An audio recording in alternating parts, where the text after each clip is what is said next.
All right.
All right. All right. All right. All right. All right. All right. Again, YouTube. All right. All right. All right. Have tampered with the YouTube. All right. All right. All right. Have tampered the live. YouTube. Now I understand this is something they're going to continue. This is something they're going to, and because let me cut off this here. And because let me cut off this here. Okay. What it looks like is this is their way of causing you to back away. That's what I believe. They sent me 2 messages saying they having problems, but you're not having problems. It's certain ones you having a problem with. So I can see everybody in the live chat, but I can't see myself on this end. From my laptop, I'm speaking to you, but I cannot see you. I cannot see myself. So I got my TV on here so I can see myself. But my live chat, I can see you in the live chat. If there were those in the live chat, they let you see that, but they messing with your system so that you cannot figure this thing out and hope that you will turn away from this platform. And what is this saying? This is identical to what I was saying. This way, they could also eliminate those who speaking spirit and truth. So this is one way, which is still okay. It's still okay. Because as long as you understand that this is the devil's platform, you okay. You good. You good. As long as you know what platform you're on. When you don't know, then you in trouble. This is going to be a wonderful message. Sister Deborah is going to pour out. And I want to let you know, I had all the help from the Most High Yah with this message. And in the process of him going over it with me in the spirit, he also allowed me to learn a lot. A lot of things. Because myself, I wouldn't, certain things I would go in and do a study on. That's just me. But the Ruach has a different plan. When he wants you to know something and speak on something, he's going to wear your spirit out.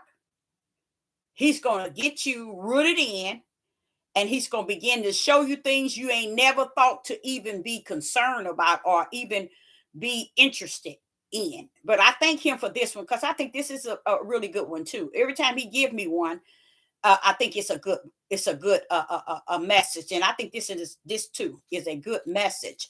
We need to stop thinking we can put Yah into handcuffs and muzzle his mouth. Reason why I say people are putting Yahuwah in handcuffs, I should have put on there as well, they're trying to muzzle his mouth. Well, what do you mean, Deborah? Handcuffs to Yah's hands is because they interfering with his right hand power and his stretched out arm. Those handcuffs on hand is is saying they trying to interfere with his power. See, if he said, Deborah, when they missed Genesis 1 and 2, then they have missed the whole thing. Now, there's going to be many that would listen to this video and be lost with the cause and without, because they really don't need to be on this page, period, if they do not understand spirit and truth. Okay. And if they do not have the light in their right hand, they also need not to be on this page listening to Sister Deborah. Okay. Because nor can they see in the darkness is in which they are living, nor can they hear spirit and truth. Okay. Because you can only hear that through the ruach of the Most High Yah. Most people don't have it. Just because they say it with the mouth and confess it out of the mouth don't mean that they have, because this is something that comes in you that has nothing to do with you. Let me say that again. This is something that come in you that doesn't have anything to do with you, meaning it's not for your mouth, it's for your spirit, because that's what he abide. In your spirit do he come to abide. So when you're trying to make it about your flesh, no. Your understanding, no. Your emotions, no. Your feelings, no. Your wisdom, no. Your knowledge, no. Your understanding, no. Those are all flesh, and he don't deal on that end. So you can't line him up like you can just line up what you say, your groceries on the at the register, putting your groceries a certain way. No, that's not, no, you can't do that. But I will say that trying to put handcuffs on Yah, it cannot be done. It's a form of what they're doing to manipulate you and deceive you by great numbers. If they put a handcuff on him and muzzle his mouth, muzzling his mouth is trying to keep the word from speaking, because they don't understand. You hear many words that were said, but they didn't understand there was a powerful word that was spoken. And when they didn't understand, when you hear the words of this person, this person, this person, this person, you got to separate that for when Yah step on the scene and speak the word. And because they have been taught all their lives a lie and a deception, they are more fearful of his power, so they put handcuffs on him, and his word, so they muzzle his mouth. So I should have titled it, Don't Put Handcuffs on Yah, nor muzzle his mouth, because it cannot be done. Even though people take to the people, they believe what these people are saying. They take to, they embrace what they're saying. But Sister Deborah wants to give this message to those who have their backpack. Having your backpack means you ready. You ready for whatever the will of the Father has prepared. You so ready, you know it's over. That's how ready you are. But you got what you need. It's in your backpack. So nobody can't run up on you and deceive you and manipulate you to believe that it's this way and not that way, because you have everything you need in your backpack.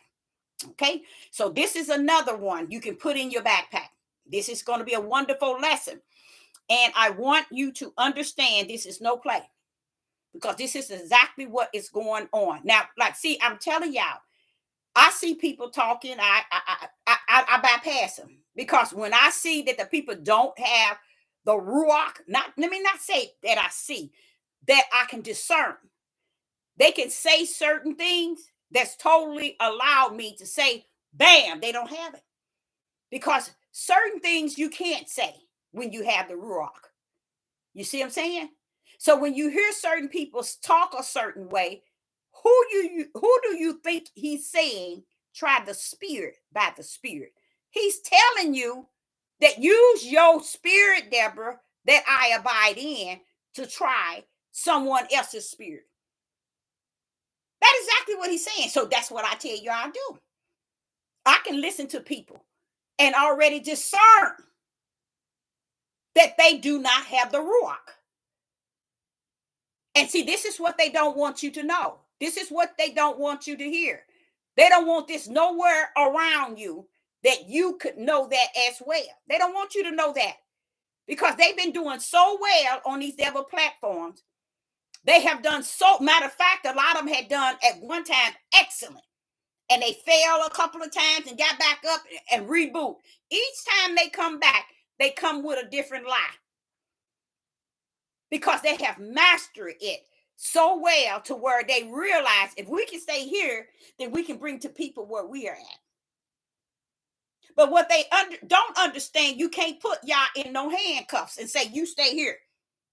Let me put a muzzle on your mouth. Because the word and the power, when one pull up, the other one is right there. Okay?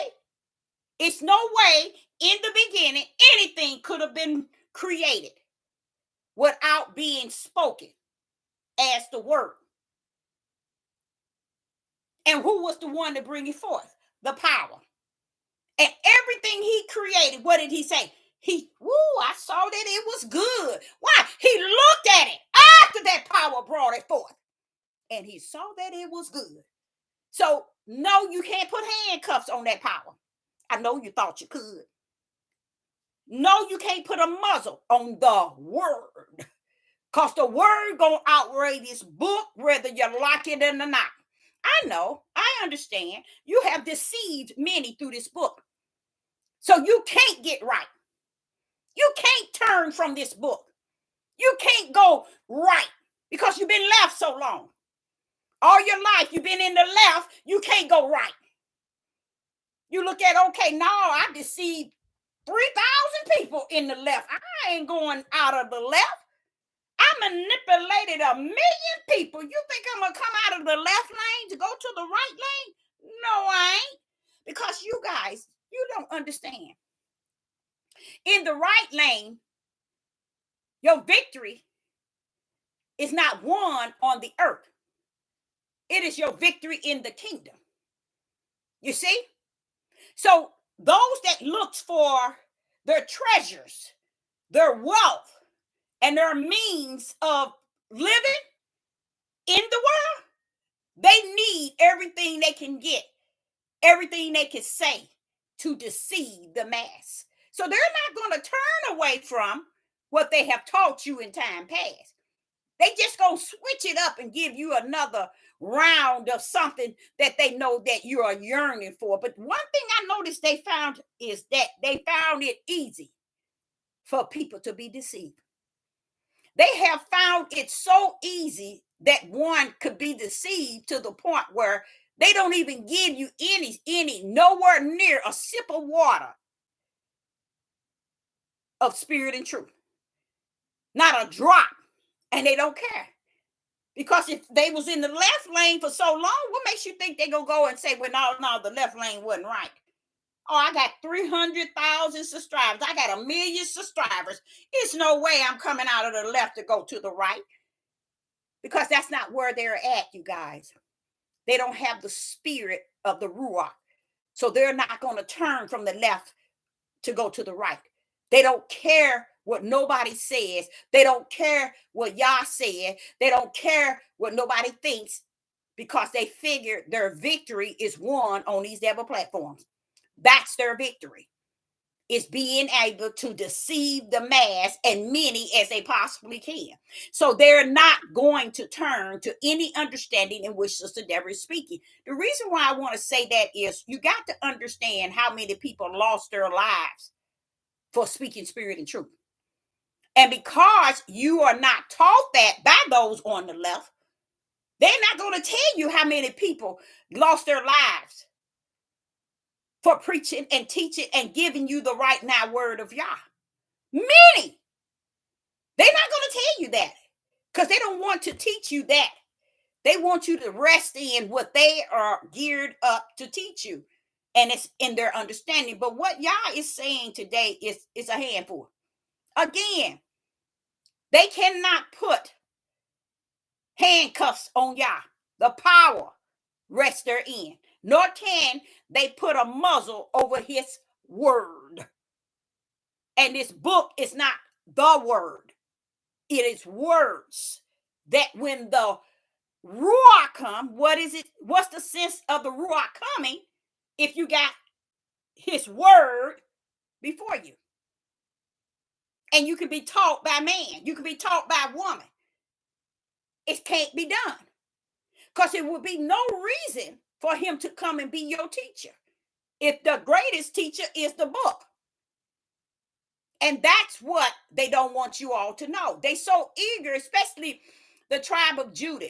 They are so eager to deceive you as the Europeans have in time past with many things. They will tell you how the Europeans are taught us our own history, and they took our history, they did this, and the fathers in the kingdom said, Deborah, tell them. They sold their history off. And that's why they sitting around lost with the cause and without, trying to figure out where's the tribes and this is us and this is us. They trying to tell the world who they are, and the world already know. And that's what we're going to discuss. Because in the process of it, they will prefer the same Israel and Judah that have wronged Yah since the beginning is the same one stand today. But he said, worser than their forefathers. And when you turn away and deny the fact that it is worser, then therefore you really ain't in any type of light.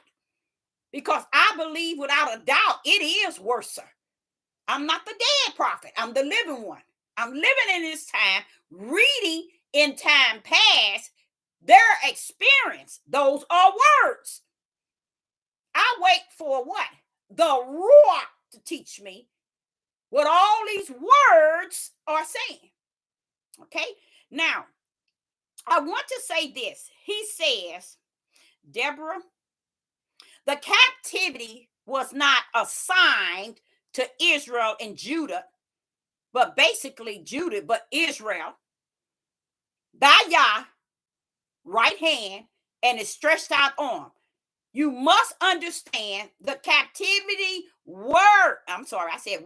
was assigned by Yah's right hand and his stretched out arm. This captivity that we were cursed in, we were placed in a situation. And while we're in that situation, we must understand the captivity and the curse placed us in something, not out. Woo-wee!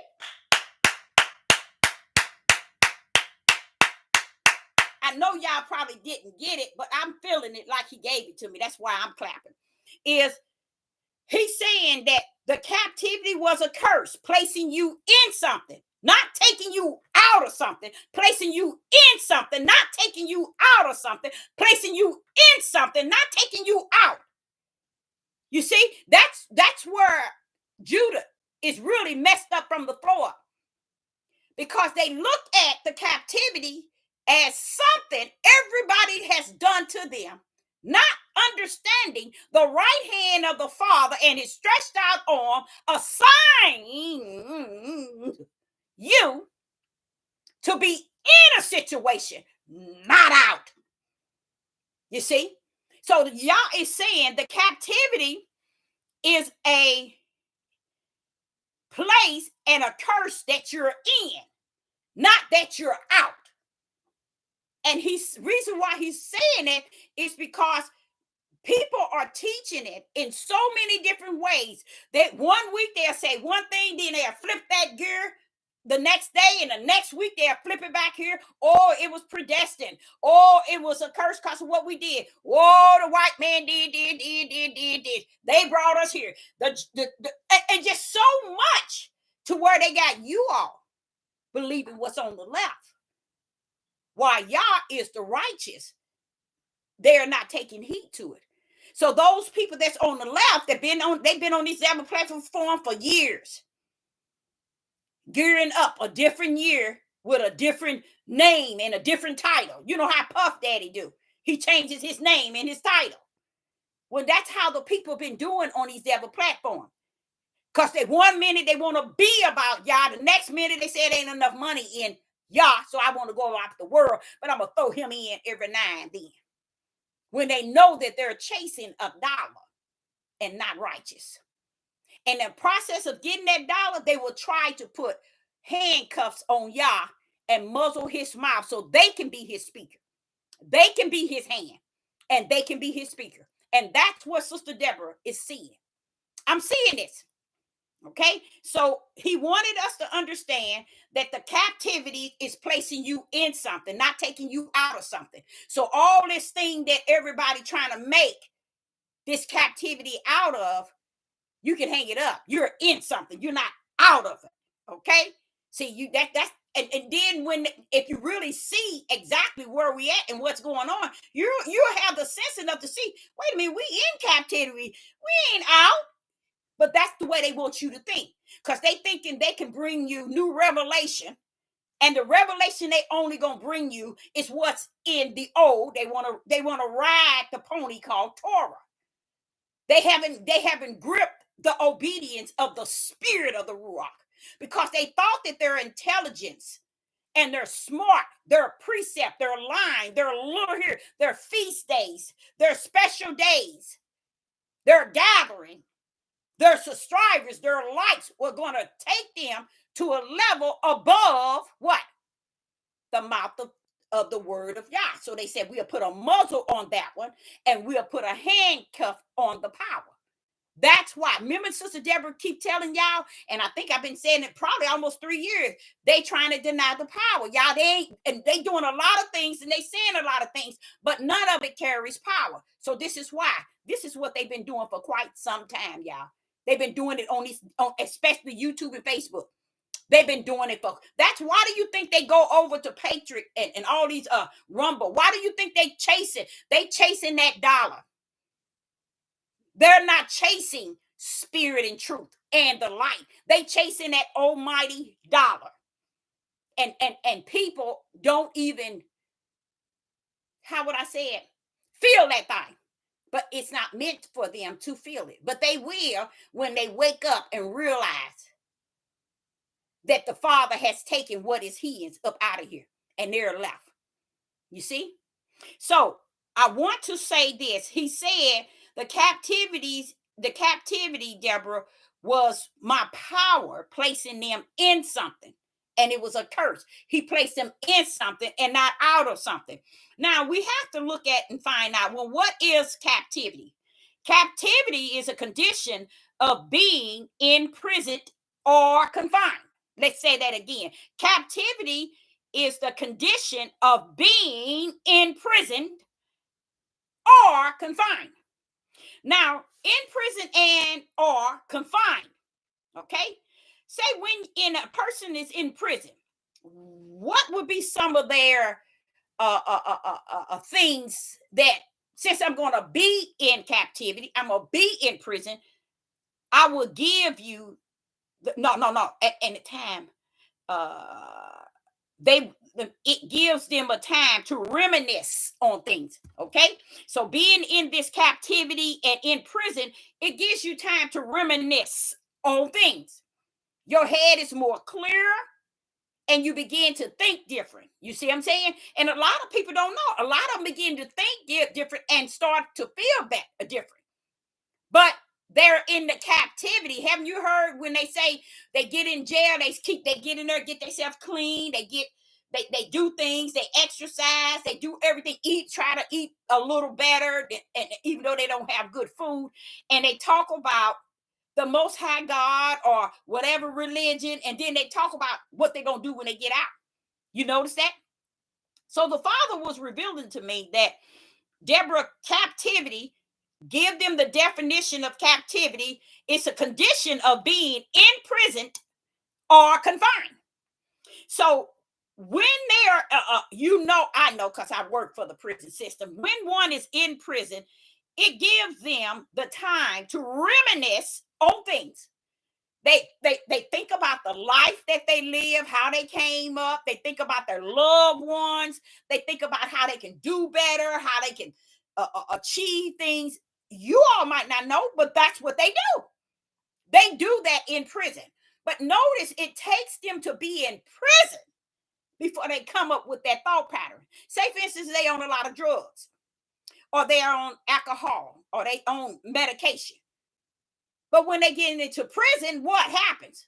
They started to think clearer, feel different about things. They start to own what they did. They start to realize where their error is at. They start to think about when, oh boy, if I could get out, and when I get out, I'm gonna do this. I'm gonna take care of my kids, or I'm gonna take care of my children, women taking care of their children. They think of all kind of things positive when they were in prison. Okay, when they are in captivity. Again, captivity is the condition of being imprisoned or confined. And when you get a person that's in prison, male or female, they tend to they tend to reminisce about things, and when they were young, what they could have did, what they should have did, even how they're going to do better when they get out. Okay. Now, some of them even think of how they did these bad things. It makes them look back at their error and what situation they could have done that would have changed where they're at. This is people who are in prison. They seem to see things different, more clear. They can't get to the drugs, the alcohol. They can't get to this medication. It's a lot of things they can't have. They can't get to. So now they can think clear. They can come to some sort of a thought pattern of how positive things could have went for them. Okay, so they're thinking of how the things they did bad, and trying to piece it together to make it make sense. So when they get out, this is what I'm gonna avoid. I'm not going to do drugs. I'm not going to do alcohol. I'm not going to be stealing because I can get killed. They seem to, when they're in prison, they think they come up with better ways of doing things. Okay. So a lot of them even own up to their faults. A lot of them, when I was working in Pacific, and I only can have 7 men in the kitchen training. And they would come in to my office, and we sit down and we talk, and they begin to tell what they done and what they are charged for, and how if I had not have done this, I would have done this. I think I got a clear head, Miss Brown. I can do this. I can do this. I got all this talent. They start to reminisce on the type of person they are and how they can actually do better. And by me being there, I'm a good hearer. So I just there to just hear what they say. It's not about trying to judge them, tell them you should have did this, you should have did that. No, I'm here as a chef to train you in the prison and offer you a 6 months program under my training. And when you get all out, you're going to have a food service training certificate legally, government legal sign a certificate. So my thing was, I wasn't too much, even though the paperwork told me all the cases, whoever I want to choose, and the type of person, the case that they were in prison for. So what I'm trying to say to you, these things are serious. This is how men and women think when they're in prison. Say, for instance, if a man got 40 years, do you know when he get into prison, his main thing is trying to focus on how to do things better just to make that 40 years to get out. You see what I'm saying? You all don't understand what prison is. So what the Father wanted me to do is break down captivity in Hebrew and in Greek. And it came up as a condition for being in prison or confined. Okay? So when we're here in prison, it was important that those that are leaders of the word of Yah, they were to teach us what this captivity is really consist of. Everything I just shared with you all, I want you all to understand, if a prisoner has 40 years in the prison, and all he's thinking about is how and when he just getting in, when this 40 years is over, I'm going to do This is what I'm going to do. I'm going to have my head together. I'm going to do this, do this, do this, do this. That's what they do. A lot of them, when they get out, they go right back. Not back. A lot of them end up back in prison, right back to their old ways. But I'm just trying to show you what prison, being in captivity, incarcerated, what it does to an individual in changing the way they think, the way they feel, the way they act, the way they conduct themselves. So the Father wants me to tell you that we have been in captivity. Was a sign. It was said 400, but we cannot lock 400 up like we trying to lock his mouth. You cannot put a muzzle on the Most High Yah. You can't put your artificial muzzle on the Most High Yah. He is the Word, and the Word is him. Okay, so you can't muzzle his mouth, and that's what many of them are trying to do. They're trying to say, we got to stick to the book. We got to stick to the words and calling it the word. And because they haven't been delivered by the Ruach to show them and tell them, wait a minute, I can't be a book and the word. Because before that book, I was. So what are you talking about? You see what I'm saying? They don't got the sense to comprehend that. And it's not because, and it's not just not only sense do they have. These are people that's on these platforms teaching you all. They're teaching you all. And every year they switches up on you.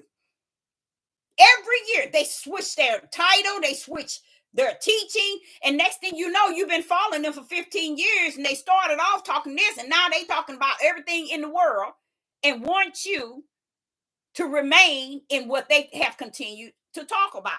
So what he's saying is this. Now I'm finna if you the snake, this is the time to slither on out. Because Sister Deborah finna step into this thing hardcore. So what he was saying to me, Deborah, the condition, captivity is a condition of being in prison or confined. And like I told you, I gave you all examples of those who I have even experienced talking to. I talk to a lot of people that have been locked up. And they always have a good, positive mind when they get in there. Even if they've been in there 20, 30 years, they always seem to have a really good mindset of what they're going to do that's different that got them where they at, okay? So what he's trying to say is if they could put a muzzle on his mouth because he is the word, and they can put handcuffs on his hand, then you all would never see the power. It's just like what Israel doing over there in Palestine. Y'all don't even understand. They tearing up over there. It's because they're trying to stop the prophecy. That's really what they're doing. And no one on YouTube and Facebook that are of the spirit of the Most High Yah Ruach would hear that and say, wait a minute, that's something to think about. They don't. Because when you don't have the Ruach, you can talk about all the things of the world. Everything everybody's doing. And leaves no word of Yah. Because the word is not in them to give you the word. They can't give you spirit and truth if they don't have it. They can't show you the light in the midst of their darkness and the darkness in the world. If they don't have the light, they can't show you light. If they don't have spirit and truth, they can't show you or speak to you spirit and truth. So they want you to stay one place. And I noticed that. They want you to stay under their understanding that they started off on this page. A lot of them want you to stay in the midst of Torah. But what the Father is about to show me is he don't understand who gave them the privilege outside of their flesh to make people think that they have to ride over in Torah when the people that lived in Torah didn't ride in Torah, but they're going to come get you in captivity and tell you to ride back in Torah. How is it the people back in Torah didn't stay in Torah, didn't abide by Torah, didn't obey Torah, but now you're going to come and get those who are in prison and tell them, go back to Torah and follow it. Come on now. It's just like open up the prison gates and say, come on out, go over in Torah. That's how easy they making you all think that it is to go back over in Torah. You can't go back to Torah, y'all. Y'all don't go backwards. He go forwards. His will is not going to back you in the front, in the beginning, to the point where it does not magnify him, glorify him, or identify him. So he's not going to take you to the back where those that was back in the back didn't do right. But he's going to take you back there where they couldn't master Torah. But he's going to bring you into the present and tell you you got to go backwards. They couldn't do it. You in prison, now you still got to go back. It doesn't make any sense. It is not the Father's will that we live under the Torah standards, you know, because they that were in that day didn't live it. So how is he going to have you in captivity, telling you to master it while you in captivity? It doesn't make any sense, because what he said at the beginning, Deborah, they don't understand, nor do they care to understand that they were in captivity of a curse in. They're not out. See, their mindset keep going back to subscribers and likes, getting praise, being identified, being famous, to the point they can't see that you are actually in captivity. Because the world is playing on you like they playing on everybody else. What they're setting up is no one is seeing Yah. Nowhere. Because those who are claiming and been on this devil platform for so long and keep switching their identity, just like Puff Daddy do, switching his name up, that's how the people on this devil platform do. Why?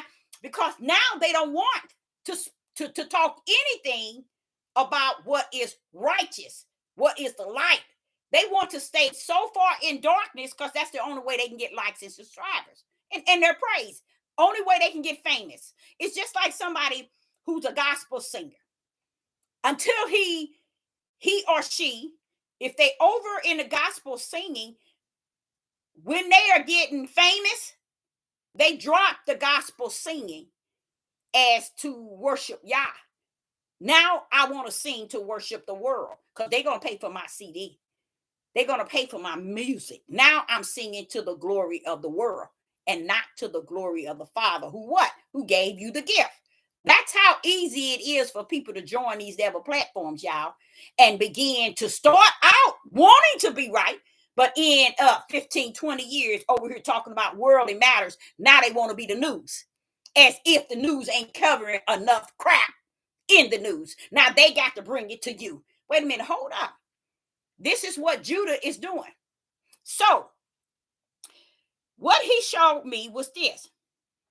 He said, the world sees Israel nakedness more and more. The nakedness of Israel and Judah is clearly seen by the world. Their nakedness. Okay. Now, one might say, well, what do you mean nakedness, Deborah? Who you are. Not who you are in Abraham, Isaac, and Jacob. They can't line you up. They cannot line you up with Abraham, Isaac, and Jacob. Why? Because you are not Abraham, Isaac, and Jacob. You have not displayed anything that represents Abraham, Isaac, and Jacob. Furthermore, you profane Abraham, Isaac, and Jacob's Yah right in front of their faces. Profane means you are godless. So as it said in many verses that you did this in Isaiah, Jeremiah, Ezekiel, these are the things you done when you came into captivity. So now it makes sense why Deuteronomy said, until your butt is destroyed. I'm like saying, wait a minute now, that put that puzzle all the way together. Because the world sees Israel's nakedness. They see you to be already the worst. They see you to be the worst. You have not done anything, Judah. has not done anything to represent Abraham, Isaac, and Jacob's Yah. So the world sees your nakedness, really who you are. Okay? And you yourself in the spiritual, your spiritual eye, if you have an eye that is spiritual, you can see yourself too. That's what I've been hooping and hollering about for the last 3 years. Don't y'all see what we doing? We as a people, you don't see what Judah out here doing? You don't see how they said it for 3 years straight. Because I can see the nakedness. That means truly who we are as a people. Who we really are, not who we pretending to be. Not who we want to say that we are. Because we as Judah, we have a real hard time with measuring ourselves. Because according for me to measure how ugly Judah is, Judah want me to measure the heathens, the Gentiles, and the Europeans. All them are ugly too. That's the sickness of Judah. And this is why Judah never could do what an inmate in the prison would do. Think about the wrongdoing. Judah and Israel never took the 400 years, said the Most High Yah, to think about what they done while they were in captivity. I'm the living witness, y'all. I am the living witness. Not a dead prophet, but a living one that can vouch that that is 100. Judah never, ever. I gave you the whole demonstration of captivity, a condition of being in prison or confined. Then I broke it down to you what inmates, people who are in the prison, their whole ideal is they want to be reformed. Say a man got 35 years, he don't care. When I get in here, I'm going to be thinking different, feeling different. Why? Because he's in captivity. He's in prison. He's behind the bars. So the Father is saying, Judah and Israel, Deborah, they're behind the bars. They're in prison. And not now time are they renewing their minds in the way they think, the way they feel, the way they act. I said, well, hold up, Father. Y'all, where we going with this? Didn't I say that they are worse than their forefathers? So it's not that Judah and Israel did anything better. They gotten worse. It's just what happened. Those on the left want you to understand it from their Torah viewpoint so that you can see what they want to make you see without seeing spirit and truth. And that's what everybody is embedded in. They want to put the muzzle on the Most High Yah's mouth, and they want to put the handcuffs on his hand. Why? Because they think that they can control his power and his word. You can't go to Torah and try to rule over Yah's power, his word. You can't do it, even if you try. So instead of you trying to work on yourself based on the way you were before you got here, the Father said you got worse. So the world, those places that you was dispersed, see you to be worse than you were when you got here. So they see your nakedness. You just don't want to see it. He said you deny it to the point you don't even, okay, I'm going to break it down the way he gave it to me. He said that you don't even see it. You don't even have the spiritual eye to see your own nakedness, Judah. You don't have a spiritual eye to see your own nakedness, because he's saying that tell me, don't this make sense? If our people been in captivity for 4 years, just imagine a prison, a person that's been in prison for 50 years. He's going to come out with a different mindset. Now, he might not keep it, but he's taking that time to do something different. Will he go back to it? He might. But he said Judah didn't even take out the time to really get this thing right, y'all. What do you mean get it right? He said they still denying the curse itself by blaming somebody else for the curse. They still deny everything. And what did he mean? He said, give me 7 days out of a week, Deborah. 7 days out of the week. What do you mean, Father? Y'all give me 7 days. And this is what he gave me. He said that Judah did, we don't see it in the spirit. We can only see it in the spiritual eye if our spiritual eye is open to see ourselves. And that's a part of when we salute that bad boy, when we own it, because we see our nakedness. It ain't that we have to wait for the world to see us. If you go out your front door and go downtown naked, are you going to wait for them to tell you, the world, downtown, broad daylight, you going to wait for them to tell you, put on some clothes, you naked? No, y'all want you to understand this is Judah. This is Israel. They cannot see their nakedness, even though they're naked. Meaning, really, the type of people they truly are. The best scapegoat that they have is, you saying that about us, but the white people did. No. You keep forgetting. They're not in captivity. You are. How about that? See, this is what Judah get messed up from the floor up. Everything has to be measured based on the white man. If you got to say, Judah, stop passing out disease. We got to stop this amongst our community. You ain't saying nothing to them. They doing it. Stop, Judah, from murder. You ain't saying nothing to them. They doing it. Everything is always transferred back onto the heathens and the Gentiles. When y'all say, how dare you transfer it to them, they're not in captivity. They're not in prison. They're not confined. You are. That's the problem with Judah. Big problem. That's where that stiff neck and rebellion and that disobedience come in. Can you say y'all said that for any nation on the face of the earth outside of the people that he called his people? Nobody can say it. But they don't care if you don't see it. They want only everything to be measured. So let's say this. Say, for instance, you make a song. Okay, and you make a song, and another white man make a song, or a white woman make a song, and it's the same song.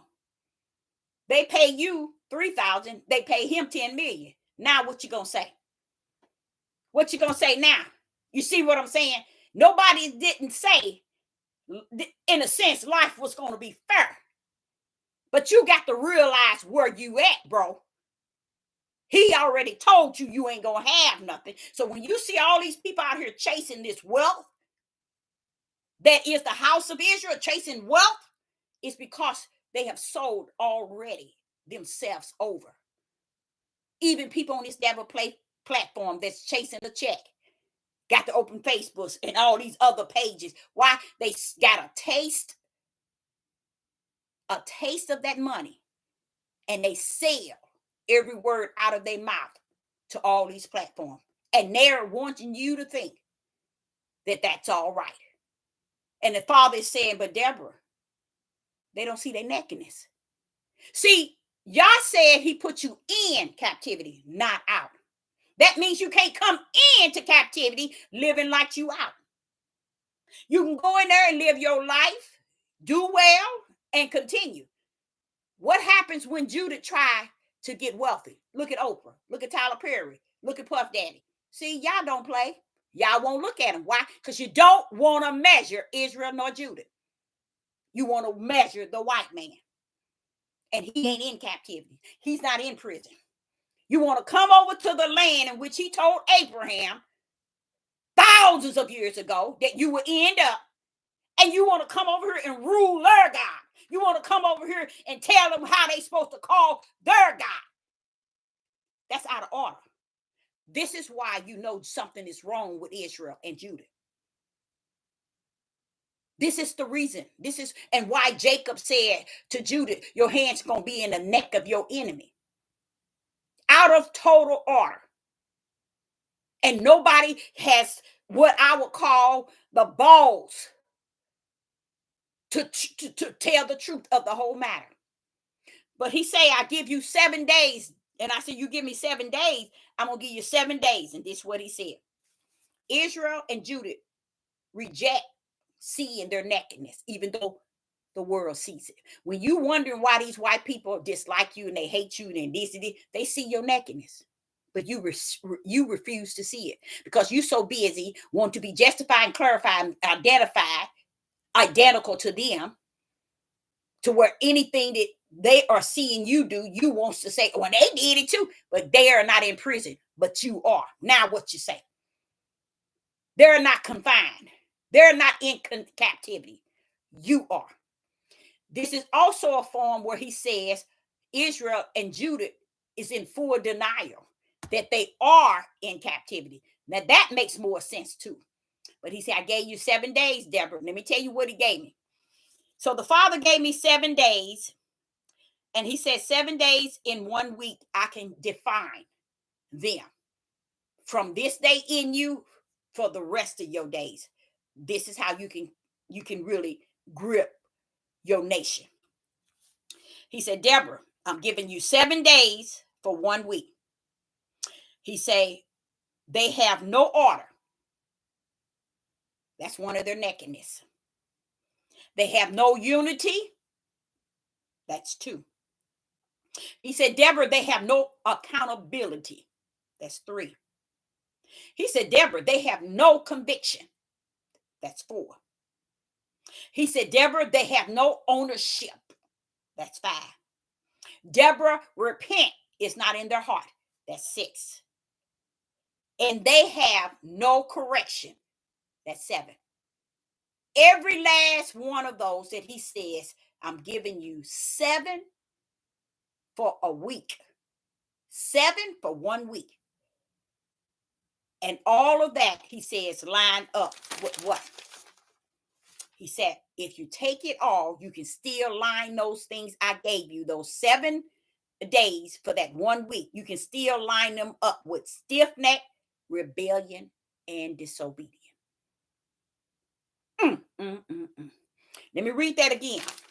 He said, you can line them up, Israel and Judah, in no order, no unity. You know how many times we talk about why is it we can't come into unity? Why we can't come together? Why we can't work together? See, what y'all want to do, you want to muzzle the word mouth.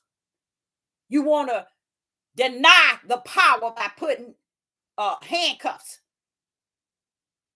But don't understand that power you got handcuffs on, that mouth that you're going to muzzle, that mouth going to have to call out his small remnant. And when he called out the small remnant, that power going to have to pull up and bring him out. So I'm showing you, you have no control over his word nor his power. I'm talking to many of you on these devil platforms trying to play like you holier than thou because you got your head wrapped, because you got your fringes on. You got chain and necklace saying Yah. Because you think that you're a king, a leader, or ruler. Because you think you're a prophet and a prophetess. It don't mean nothing in the eyes of Yah. We are still in captivity. We are still in what? Prison. The best thing to do is to own that thing and keep looking where? To the hill, from whom it my help come from. Because the help is coming from the hill, Mount Zion. That's where that right hand and that stretched out arm is coming from, Mount Zion. Because once he finished restoring Mount Zion, he coming for his. Okay, so even that's another warning. When you start to see Israel and them finish their wars and all this, and all of a sudden you're going to start hearing them talking about, well, we don't know what's going on over in Israel, but somebody's doing something over there. Know that that's Yah cutting up from the floor with what? His word going to speak to the Mount Zion, and that power of that right hand going to bring it forth. Okay, so he said that Deborah, there are 7 days in a week. And I'm going to give you 7. Know that Israel and Judah that's rooted in Israel and Judah. They have no order. They have no unity. They have no accountability. That's scary to me. No accountability. And guess what, y'all? I'll be lying if I say that's a lie. They have no accountability. They have no conviction. They don't feel that they can be convicted for nothing, but yet they wrong it. They have nowhere in them that says, hey, I shouldn't do this, or feeling that conviction. None. I know that. He said they have no ownership. They won't own what they should be owning. Because if you're not going to have nothing in the land of your captivity, the first thing you better own is what you do own. That's your seeds, your children. He said they have no ownership. They don't own nothing. They have them and walk away, never see them, never take care of them, never put a roof over their head, never feed them. He said they don't have no accountability, no ownership. They have no space in them for repentance. And he said, Deborah, one thing about them, they don't want nobody to correct them. No correction in them. And he said, when you finish, you take them 7 days in 1 week, you bump that off and you'll see stiff-necked rebellion and disobedience. I was like, oh my Yah, that matches it. We are the people of the Bible that didn't keep Torah instructions nor direction by the servants of the Most High Yah assigned unto them. Even by the servants, he says, today, that is assigned to communicate with them today while they were in captivity. Okay, now this is where he's taking it. What they want you to do is they want you to muzzle his mouth and handcuff him. And that's taking his word and his power away. Judah and Israel, that's what you all are doing. And you're chasing these platforms as if these platforms, you have chosen the idol God on these platforms over his word and his power. So he was telling me, he said, when you seen it says denying the power therein, it wasn't that it's not there. It's the hearts of my people have denied it. And do you know there's grace and mercy got us living the way we living now? But it does not erase what he put us in. It does not take us out of where he put us in. We're not out, child. We're in. But we're living with a mindset that we're out. And it's everybody's fault that all these things are happening to us. I'm going to sum it up and it's going to be beautiful. Okay. So he said, go to Daniel. Because they're trying to teach these people that it's about Torah and keeping the Torah. He said they didn't keep it then, Deborah. Why do these people mindset got to be worse even than their forefathers? It's because they still teaching the lie. But in how would he say it? In a massive way. They just lying. And the people are loving the lie. So you seen them, the world always trying to put movies up about the rapture and what is it? Vanish and all these things about people leaving. I believe, I'm not sure, but somewhere in me, when he come for his, there's going to be many still on the Titanic in the United States. I truly believe that without a doubt. Okay, so he says, go to Daniel chapter 12 and verse 4. And what he's about to say to you all, when people tell you to get stuck in some old, because in Yah, there's no old and a new, y'all. There's no old and a new, not in Yah. This is the tradition of man, not Yah. He knows where the word is. You just don't. Okay, Daniel chapter 12, verse 4. And he says, but thou, O Daniel, shut up the words. You see that? The words. Shut it up. Shut up the what? The words. This is not the word. He's telling Daniel to shut them words up that you're putting out. Shut it up. Watch this here. And seal the book even to the time of the end. The time of the end. Where is that?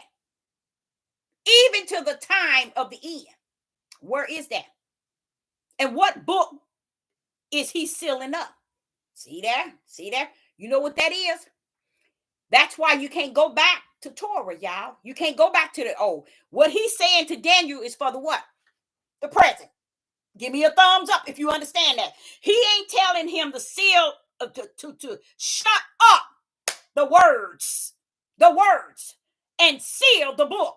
Shut up the words and seal the book. Even to the time of the end. So he's talking to Daniel. Is he talking to Daniel in Torah? So while we swimming in Torah and trying to lock our lives back in them old ways of Torah when they never kept Torah. That's why we where we at today. And a lot of them don't understand that. They don't understand that.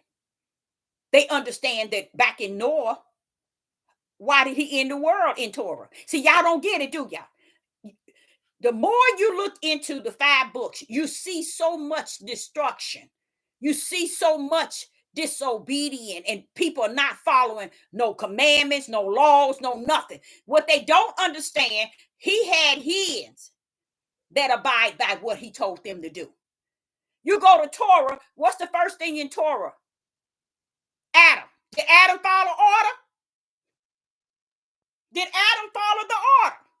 So why are we running back to Torah? See, what they didn't understand, when you tell people to run back to Torah, you got to make that thing right.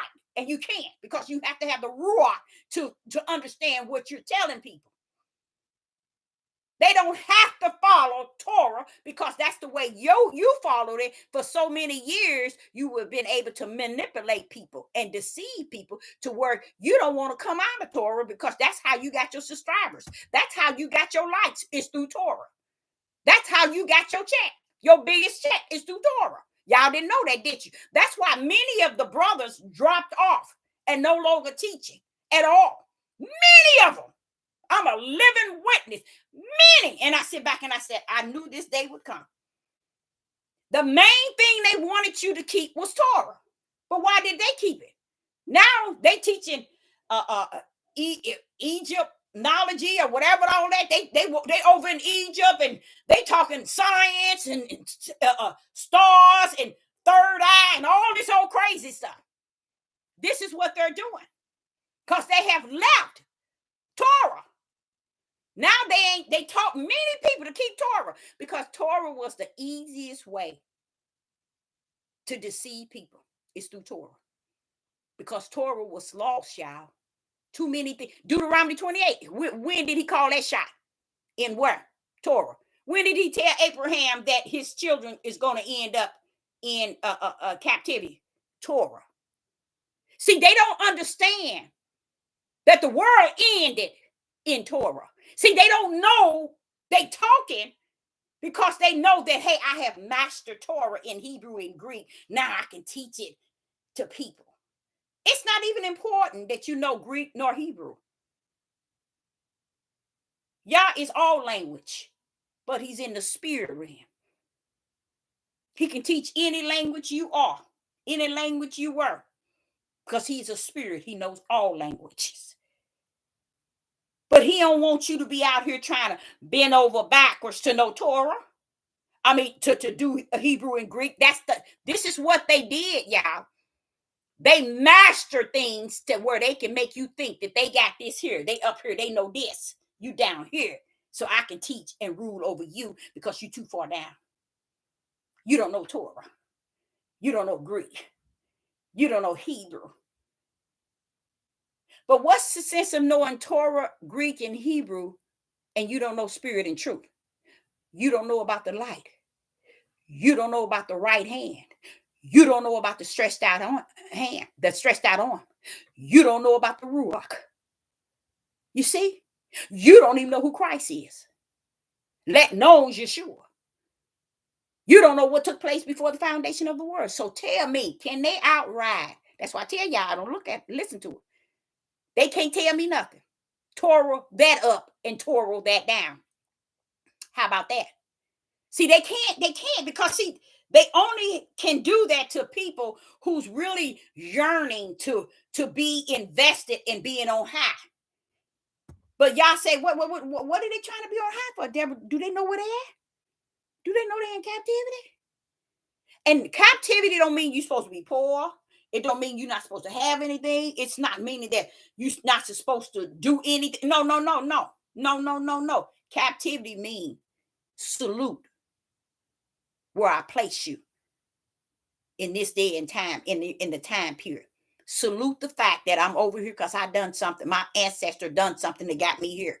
Recognize my right hand. This is where you at. I put you in curse captivity, not out. But we said, nah, we ain't in captivity. We gonna have did. We got did. We the people, we the children, we the. Wait a minute, you the fool. Because you ain't even realize you in captivity. And captivity is a condition of being imprisoned or confined. And Yah is trying to let you understand that prison that you're in is a flesh thing. It is a flesh thing. And now many people haven't came up out of it. Because once you get into the spirit, hey, you set free. Even though you're in captivity in the curse itself. But Yah said, I will give you liberty if you salute and recognize. But they don't want to do that. They want to put a muzzle on him as the word, and they want to put handcuffs on his hand because he is the power. That's what he means, denying the power. So when I get it to Daniel chapter 12 and verse 4, in Daniel chapter 12 and verse 4, but thou, O Daniel, shut up the words. Now, anytime you can pick up, now listen to this, y'all. Listen very careful. Anytime you can pick up the Bible, the King James Version, the 1611, and it calls it words with the S. That is book words, words of what one is saying. His word is when it's W-O-R-D. The word of Yah came unto me. The word of Yah. The word of Yah. The word of Yah. This is not what this said. It's telling him to shut up the words. He could even be telling him. And then he says, and seal the book. Now watch what he said. Even to the time of the end. So if he's preparing Daniel with words for the time of the end, why are we running our crazy tails to Torah the opposite way? I told you that's what their whole intent is to make you to do and understand backwards so you'll never know how to move forward. That's like a person in prison. They gave him 30 years. If he's in that prison for 30 years and when he get in there for the first 20 years, he keep looking at backwards of what he did before he got in there, he'll never move forward. Why? Because he keep looking back at what he did. See, that's what was wrong with Israel and Judah. They never look forward. They never salute where they were and how they got here and how they went and they told you somebody stole our history, somebody took this, somebody took this, somebody took this, and then the Father gonna show me scriptures where he showed me that they polluted and profaned his name when they got their tails here, talking about they don't serve a God. So how is it that somebody took your identity when you sold your identity? The moment you got your tail here. See, that's what I was saying, y'all. They constantly lying because they want to, first and foremost, keep you in Torah because you're going to be lost in Torah. And then when they get you in Torah, then they want you to start knowing about Hebrew and Greek. You need to learn the Hebrew and Greek. No. You take your tail there. You've been there for years. Stay your tail over there. because that's where you need to be. Because for so long, y'all is tired of looking at them in their nakedness, doing things to try to convince people to love on them, to like and subscribe based on their deception and their lies. And they've been doing, I'm going to tell you something, an excellent job, but y'all knew that they would. So let me finish what this says. This is Daniel chapter 12 and verse 4. Many shall run to and fro, and knowledge shall be increased. Now, why would we to know that knowledge is going to increase if we got to go back to the understanding of Torah? I don't know if y'all understanding what I'm saying. If they keep telling us, go back to Torah, we got to keep Torah, Torah this and Torah that and Torah this and Torah that.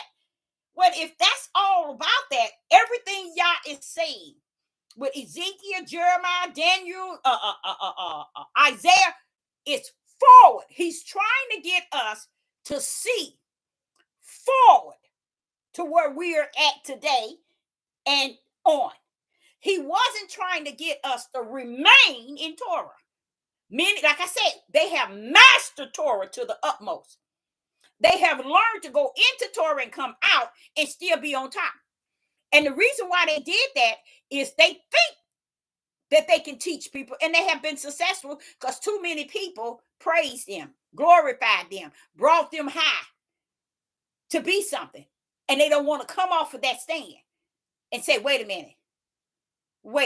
When Yeshua HaMashiach came on the scene, we got a new sheriff in town. We don't ride up in Torah. That's why do you all think that they're trying to master all the feast days and the holidays? I'm not the holidays, the feast days. You know why? They're trying to keep something as if they're going to enter into heavens with what they keeping. Y'all say that trash is going to be left right here. And it's so many scriptures telling you that he don't like their Sabbath days nor their feast days. To the point when he had Yeshua come on the scene, Yeshua said, it's going to be like the days of Noah. They're going to be feasting. Wait a minute. Ain't that what everybody eat? He said, no, he's trying to let you know. They're going to be trying to use those feast days to throw you all off. And they have done a wonderful job. Because everybody in the Hebrew Israelite movement, everybody be trying to get what they doing, stay away from it. It's fleshly. It has nothing to do with Yah. See, because they still don't understand. Your feast days that you're serving, they didn't keep them back in Torah. And what you're trying to keep today, guess what? You ain't even recognized where you at and why you here. So you're going to keep a feast day back in Torah, but can't keep the day that you got put in under a curse in captivity. And that's where you at today. What did he say? I put them in, Deborah. I didn't take them out. So while we're running around here like we out of captivity, we're out of the curse, it's because we got wicked hearts and wicked minds. And that's why he said, renew your mind. But you can't renew your mind with unrighteous. You got to renew it with righteous. You have to be able to feel this thing and keep it going because you got what it takes to get up out of here. But these people, all those 7 days of that 1 week, I said, Father, I can salute everyone that you gave me because that sound like them. That sound like us as a people. And then he wrapped them 7 days up with what? Stiff-necked, rebellion, and disobedience. And it made more sense to me of why they want you to run to Torah. They want you to run over in Torah because there you get lost. Most of people, 99.9 get lost in Torah, and they love you being lost because they can manipulate you, deceive you, and get you to see them high when they are really low. And that's their way of achieving on these devil platforms as a teacher, as a motivator, as one to know how to speak, one to know how to say this and one to know how to say that. Oh, then they'll throw in Hebrew and Greek, teaching you Hebrew. That's a trait. Yah is a spirit. Yah is a spirit. And it's going to make sense at the end. So he says, go to Hosea. When you go to Hosea chapter 4 and verse 5. In Hosea chapter 4. Now, are we going backwards or are we moving forward? We're moving forward. Daniel was told to shut the words and seal the book, and knowledge was going to increase. Wait a minute, hold up. Knowledge is going to increase, but Daniel, you shut the word. You sealed the book. Where's this knowledge coming from? Deborah, tell her. Spirit and truth. See? Wait a minute. You just told Daniel to shut the book. You just told Daniel to seal it. But you say they're going to be going to and fro because knowledge going to be increased. If knowledge going to be increased, do you think he mean the knowledge in Torah or the knowledge in the days of the end days? He's talking about the end days, y'all. The knowledge they're going to be, he said they're going to be going to and fro. Or not everybody going to and fro? And knowledge is going to be increased. But what they did not know, because they're on the left side, they didn't know what the right side was doing. The right side is Yah's righteousness, and he was giving them knowledge in spirit. See, and they running around here going to and fro. And knowledge is going to be increased to those who have his ruach. Spiritual knowledge. The world got their knowledge. Don't y'all see their technique, their technology and all that? That's their knowledge. But he wanted us to know. Shut it down, Daniel. Seal it. Knowledge in them days, knowledge is going to be increased. Even though I got you shutting it down and sealing it, knowledge is going to be pull up. Knowledge is going to pull up on them. They're going to be going to and fro. And knowledge is going to be increased. Okay?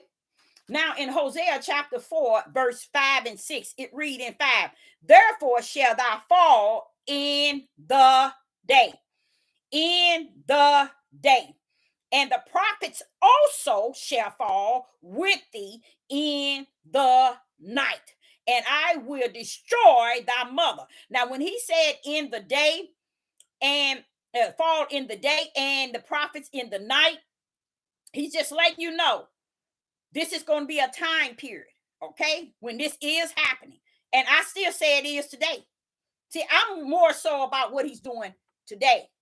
I ain't running back in Torah, what he in the world, and he gave, told Abraham how we was going to go into captivity. All that's been fulfilled. I'm not going to sit up in Torah and celebrate all those things that they couldn't keep in Torah. We're not going to do that.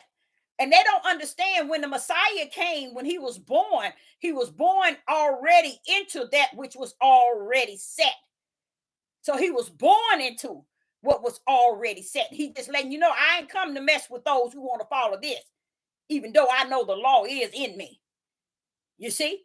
Even though I know the commandment is the Most High Yah. I ain't come to mess with them because they need it. Deborah, they need it.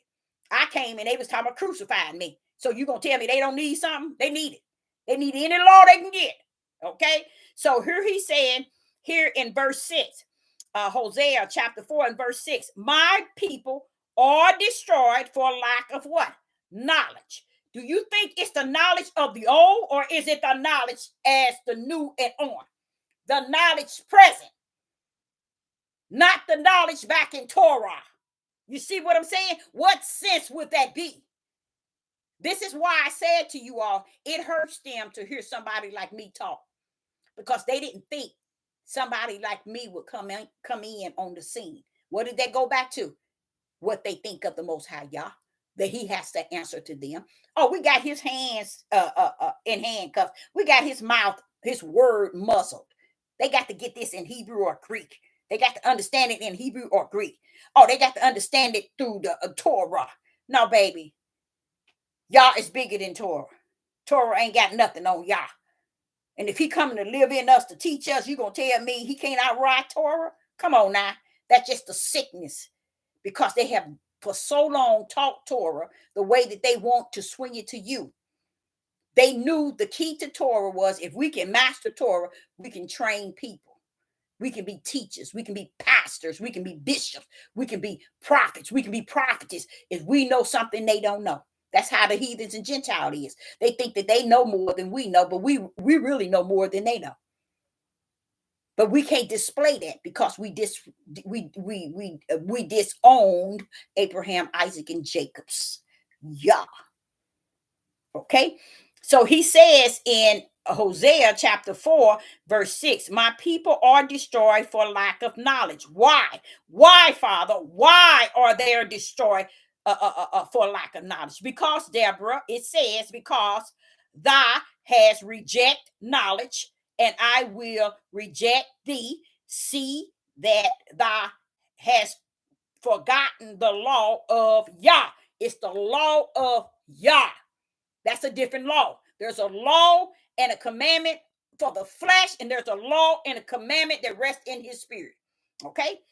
And in our spirit that has the spirit. So he's saying here in verse 6, and I would also reject thee, that thou shalt be no more priest to me, seeing thou hast forgotten the law of Yah. I will also forget thy children. He went all the way to your children. Because a lot of y'all don't understand when your men mess up with y'all, the children is messed up. The children is messed up. That's why he said they don't take ownership, that they didn't mess their whole bloodline up. What do you mean? Why do you think you're here? Forefathers, not foremothers. You're here because of the forefathers. So it's still the same thing. I'm going to reject your children. Why? Because knowledge, in the way he's pouring it out, and he's saying you rejecting it, reject it. Don't forget, it's spiritual, y'all. So they ain't gonna teach y'all about the spiritual knowledge that Yah has. They ain't gonna teach you his wisdom is spiritual. They ain't gonna teach you his understanding, which is spiritual. They ain't gonna teach you that, because they got you riding over in Torah, that horse called Torah. So you will never know how to run on in him. So that was in Hosea. Now we're going to today. Psalms 145 and verse 18. Psalms 145 and verse 18. What I'm trying to get you all to see, do not get trapped in running back to Torah, y'all. Don't do it. Keep yourself forward. Keep yourself forward. That means try to stick with where we at. If we in Revelation, what sense does it make for me to go get the feast days out of Torah to go celebrate them today? No. What he said to me to tell you again, in case you didn't hear it at the beginning, he put you in a curse, not out. So no matter what you do in this curse, you ain't getting out knowing trying to keep feast days of Torah. You ain't getting out to that right hand and that time, that day that he got assigned, and that right hand slide his wheel up out of here. Outside of that, you can hang it up, trying to get people to stay over in Torah where you can master them. And y'all don't know that, but that's what they do. They do that because that's where they can handle you. They can't handle you nowhere else. They say, I can handle them if we go to Torah. And that's why a lot of them was on YouTube for so long. Oh, it was so many of them on here. And all of a sudden they disappeared. And I'm like saying, wait a minute, everybody, what happened to all these men that was on here? They're gone. They're gone. Okay, Psalms 145 and verse 18, and it reads, Ahiah is nigh unto all them that call upon him, to all that call upon him in truth. In truth. This is another thing people don't understand. You can't call upon him and think that he's going to show up because you calling on him. He's talking about in truth. So it's letting you know it ain't even the name you call on, but it's the truth that connects you to him and him to you. What Sister Deborah tell you, spirit and truth. That's how you get connected to him. You can't pull up in him because you know his name as the world and as the Hebrews and the house of Israel said the name. No. He preferred spirit and truth is where you roll up in on me. What does it say? Psalms 145 and verse 18. And Yah is night unto all that call upon him, to all that call upon him in truth. He's telling you can call upon him, but you better be in truth, because he is truth. So why do we need Torah? What we need Torah for? Okay. Now let's go to the Gospel of John, chapter 14 and verse 6. We getting there. We getting there. The Gospel of John, chapter, and the reason why we're tackling this because it's almost like it's going to be another go around.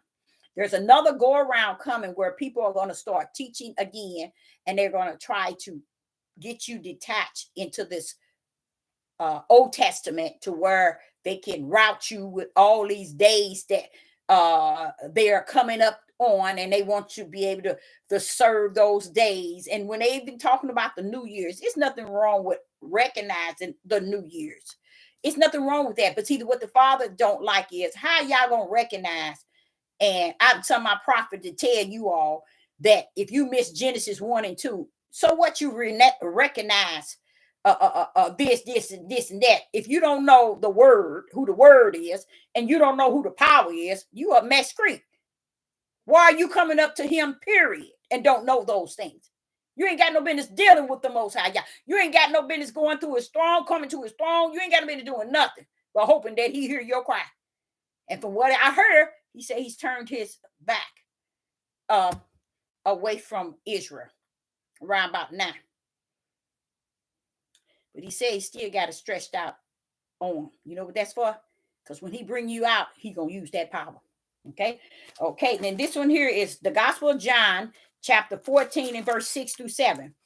Gospel of John, chapter 14. So somewhere they're coming back for Torah, y'all. So no, tell them get somewhere and sit down. Get somewhere and sit down with that clown. Tell them go on to a circus somewhere with that. John, the Gospel of John, chapter 14, verse 6. Yeshua said unto him, I am the way, the truth, and the life. What do he mean by that? Anybody know in the live chat? What do Yeshua mean when he says, Yeshua said unto him, I am the way, the truth, and the life? What do he mean by that?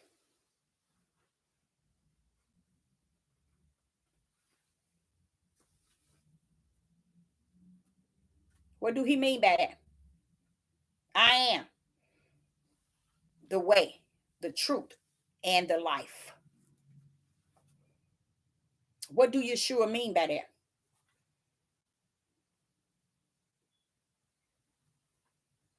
You remember when Yah said, sit here on my right hand till I make that earth your footstool? Okay. And when he did that, you guys, he did something. He not only sent him down, born of a woman, as the Son of Man, he also sent him down with his beloved, his only begotten, which is his power and his word and his spirit. All right. So he's telling them, because they asking Thomas, that's or doubting Thomas. He asking this question, how do we know the way? All the things that he had shown him, he should have known right then, when I know there, you got to be the way, because you showed us everything of the Father. Why are you asking me a dumb question, Thomas? You saw all the miracle signs and wonders. Everything I taught you the way to the Father. I did it. I am the way, the truth, and the life. No man cometh unto the Father but by me. He was explaining to him that, don't forget, bro, he sent me down here with all the power in the heavens and on the earth. The only way you gonna get to the Father is by me. You got to understand when he said the truth. Yeshua not just didn't come with the word. He came with the power. So the truth is the word.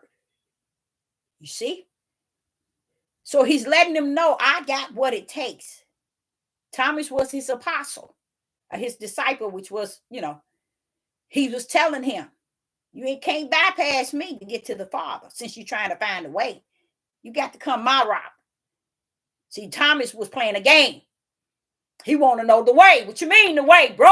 You've been walking with me. I showed you the way. I spoke to you. I told you. I spoke. I showed miracles and signs. I showed you all the way to the Father. And you're going to stand here with me after all you done seen, all you done heard. And you're going to stand there and ask me, what did he ask him? And how can we know the way? How can you know it? But see, this is Thomas. Thomas was doubting Thomas. You don't need to know the way, Thomas. See, if Thomas with me, you don't need to know the way. If you didn't see it the time you followed me, you don't need to know. That's what I would have told him. No, I would have. But even here, as we read here in the Gospel of John, verse 14, and let's move to verse, Yeshua was telling him, the way you come, Thomas, is through me.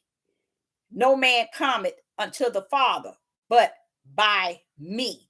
You just can't bypass me and get to the Father after I come down with all power in the heavens and in the earth. I got his beloved, which is his right hand. I came down with the word, and I got his spirit in me. So you think that you can skip all that, Thomas, and you just can go to the Father? But I tell you what, come by me. You want to get to him? Come by me. Because that was doubting Thomas he was talking to. He knew who he was talking to. And verse 7 says, if ye had known me, ye shall have known the Father also. And from henceforth ye know him and have seen him. See, he telling them. How did he see it? What do we mean he has seen him? Anybody know? That's why I tell y'all, it's a sad thing that I do. I understand exactly what he said. I didn't at first when he said he had pity on his name. I do today. Not today, but I know now why he had pity on his name. I know now. So here he said in verse 7, the Gospel of John chapter 14, verse 7, if ye had known me, ye should have known my Father also. And from henceforth ye know him and have seen him. What do you mean he have seen anybody? What do he mean to Thomas that you have seen him? Saw his power. There you go, James. That's it. Saw that power. There it is. Anytime, even in your life, if you see a miracle, claim that bad boy as the power of Yah, because that's what that is. You've seen him. Because even with Jacob, when he was wrestling with the angel, you know why Jacob was wrestling with that himself? You know why he was doing that, child? Because his brother, Esau, was out to kill him and his whole family. See, a lot of people wouldn't know that. Jacob was scared, y'all, because he had those wives and those kids. He was scared because he already knew. And he was going to kill him. That's why he wrestled in his mind all day and all night. Because he wanted a blessing from Yah. That's why he told him, I'm going to keep on. I'm not going to let go until you bless me. Because he knew, wait a minute, I need a blessing right now. I'm going to wrestle. You know, I did that too. I did that once with the Most High. I said, I ain't going to let go. I'm going to wrestle with you like Jacob until you bless me. You think he did? Yes, he did. Yes, he did. Yes, he did. And I did it with so much assurance that he was going to bless me, just as he did Jacob.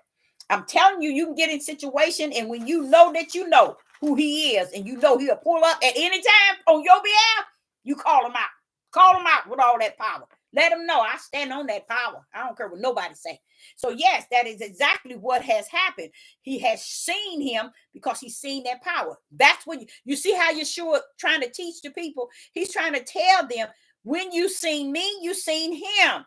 When all the miracles and signs, that was his power. That wasn't mine. And he even break that down to these disciples. It wasn't me. It was my Father. See, he has given me the power in the heavens and the earth. It is him, not me. This Yeshua did an excellent job in the way he's shown us how to walk. I'm telling you, he did an excellent job.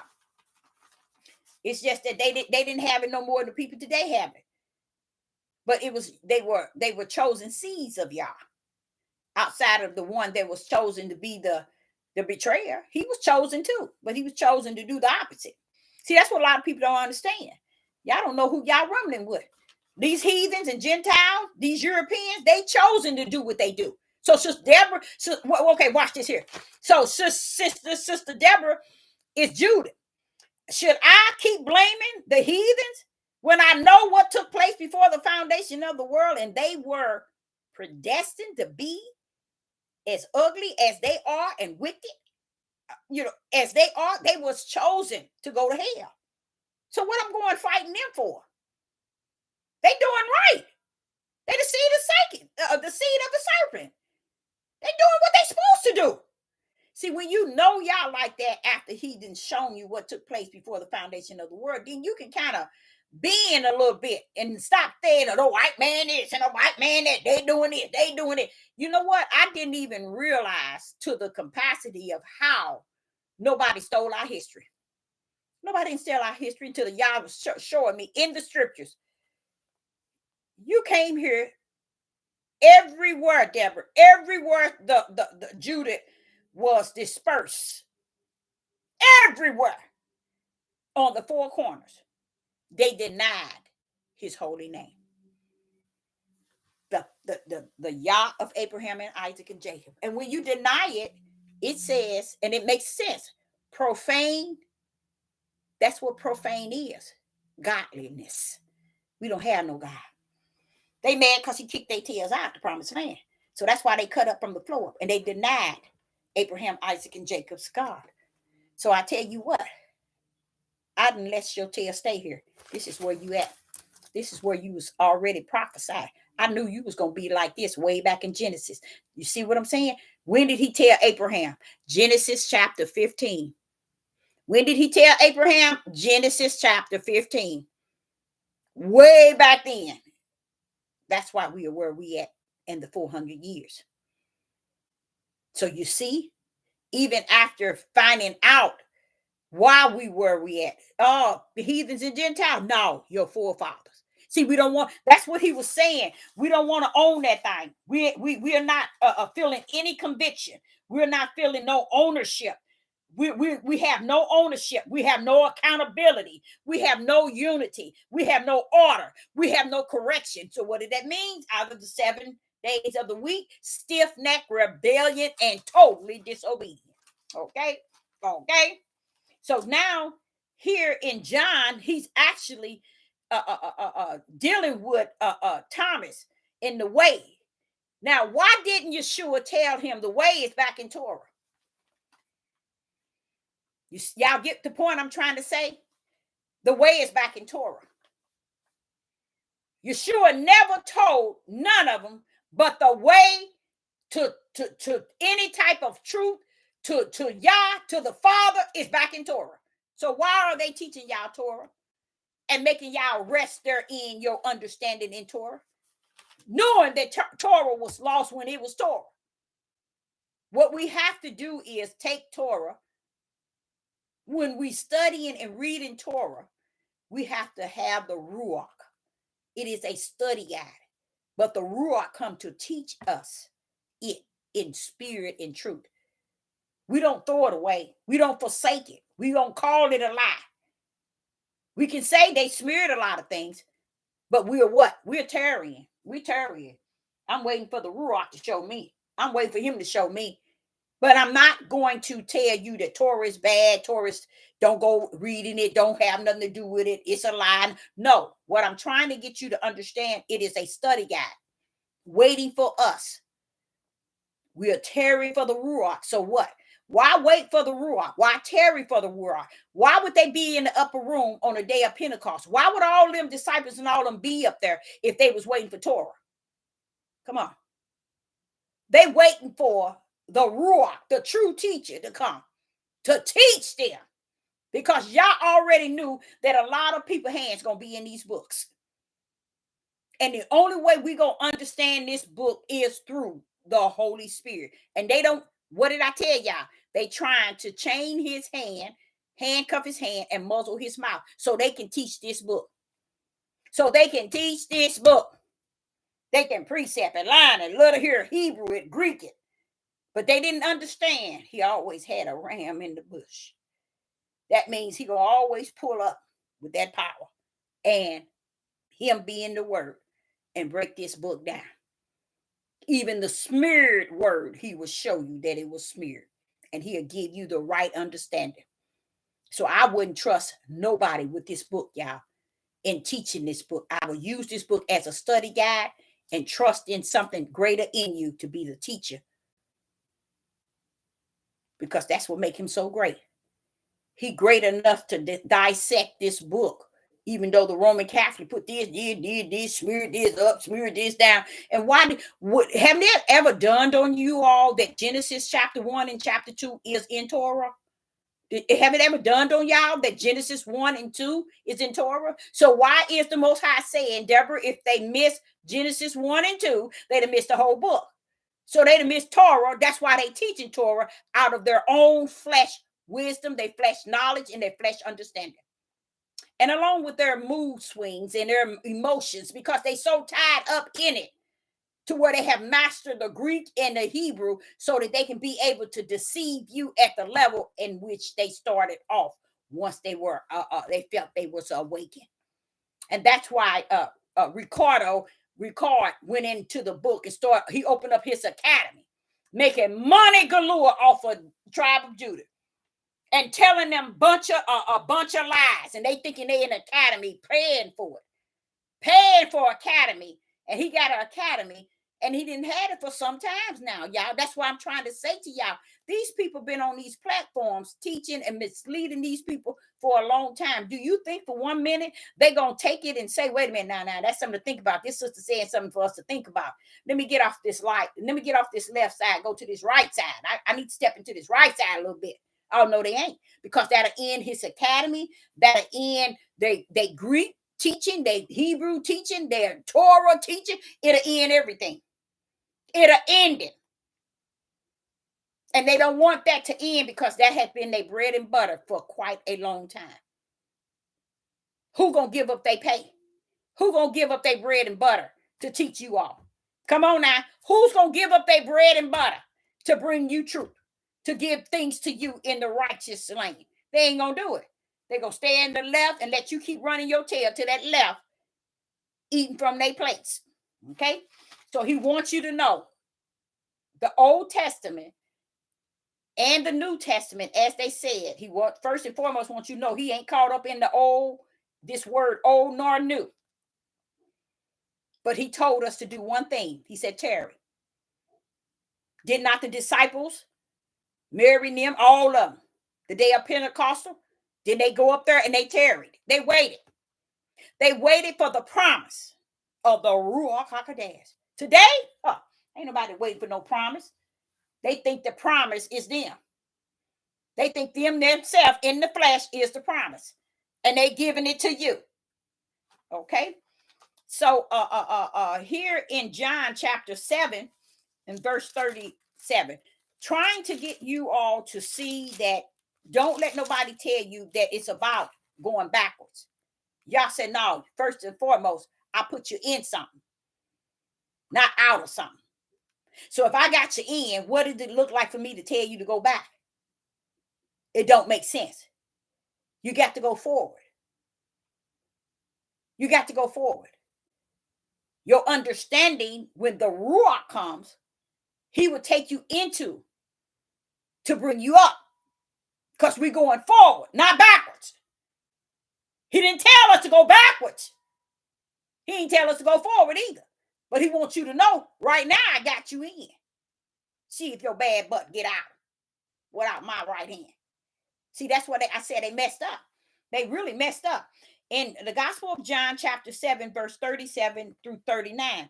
And let's see what he's saying here in Gospel of John, chapter 7. What is he meaning here? Chapter 7, verse 37. All that the Father giveth me, you see? Give it. All that the Father giveth me shall come to me. You see what I'm saying, y'all? This is what Yeshua is saying. The Gospel of John, chapter 37 and through 39. Listen to what he says. All that the Father giveth me shall come to me, and him that cometh to me, I will in no wise cast him out. Why? You don't have the right to cast nobody out that Yah has given you. And that's what I say even to people. They get on these devil platforms and they think they famous. And that's what they look at. They look at, oh, I'm famous. Everybody liking me. Everybody subscribing to me. Everybody praising me. I got likes. I got this. And they detach it and claim it as Yah. That's not Yah. Subscribers and likes and you getting praise and your support is not Yah. You gave no food for the spirit. You have no light. All you feeding is darkness. And as it says, and him that cometh to me, I will not no wise cast out. For I came down from heavens not to do my own will. Not to do my own will. Now, what did you just hear in John? What's that? John 14, 6 through 7.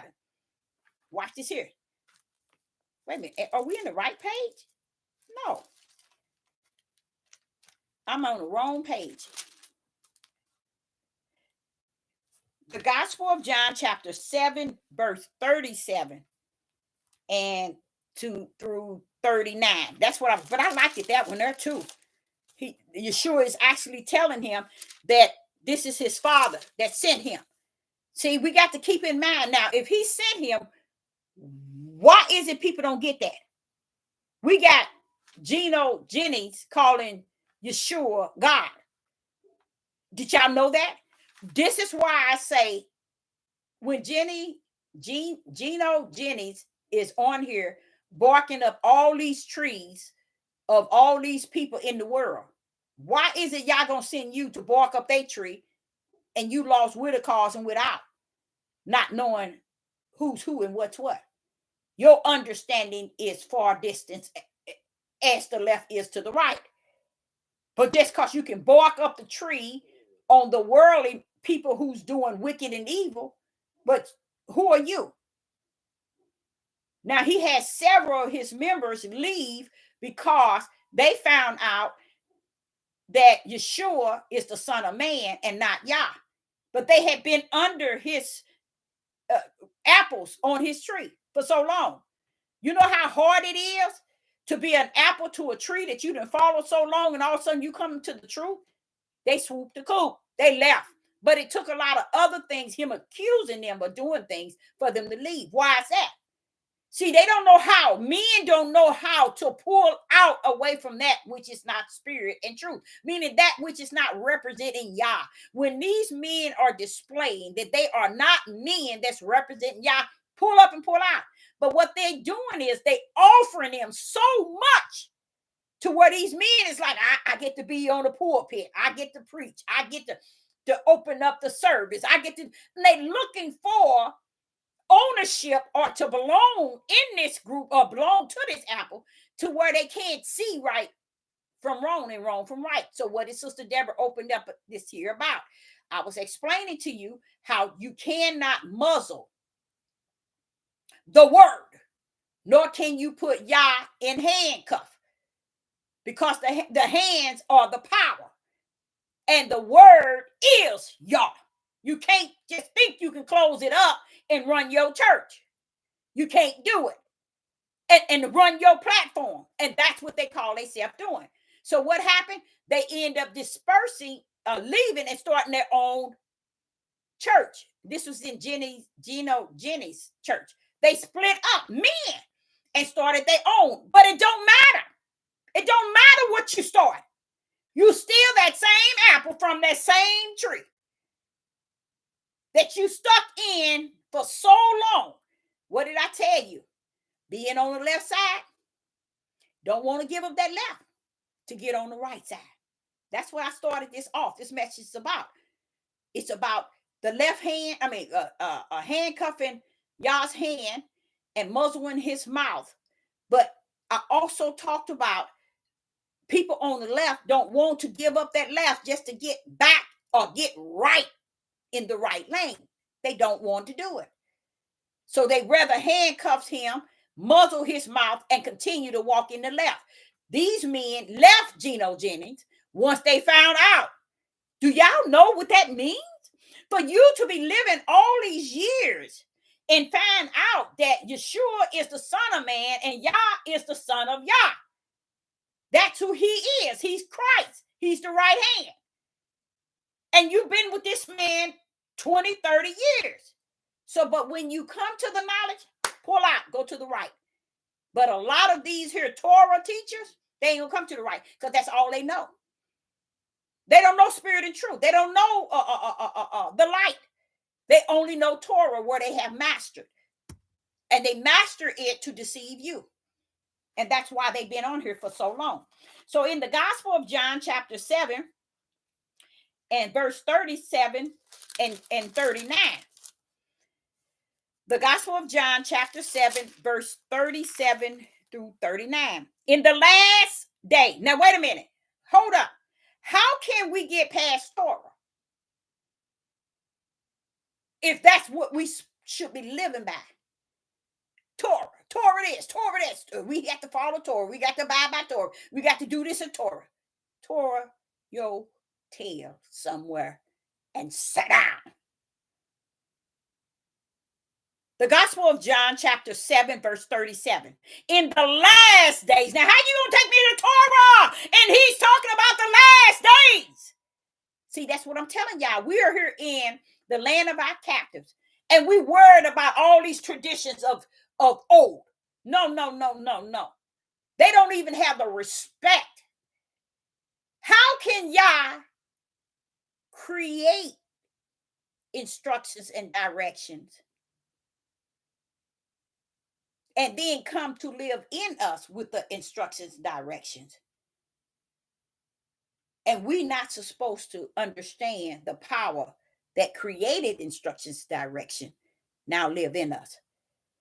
That's where you know you have faith. You are branded with the brand.